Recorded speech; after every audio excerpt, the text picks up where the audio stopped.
ટેકો નહીં,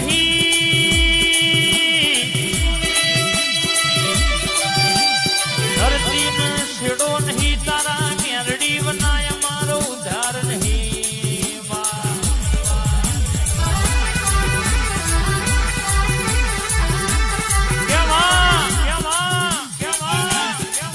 કોઈ વગણાય આવાય તૈયાર નતું, કોઈ સકન લેવાય તૈયાર નતું. આજે ભરી સભામાં મોન આલીને બેહવા બોલાવે તો તારા દેવનો વરદાન કહેવાય, તારી મેલડીનો મહેરબાની કહેવાય. બાપ અન બોલીશ એટલું પૂરું ના કરું. મારી ટાઈગર બોલી શકે એક તારો ગોંડી ગુજરાત ના કરું. ચોંફેરે મેલડી મેલડી મેલડી આવું નોમ ના ચલવું તો અહીંયા સેવકોના ટોકે બોલવું નકામું પડે બાપો.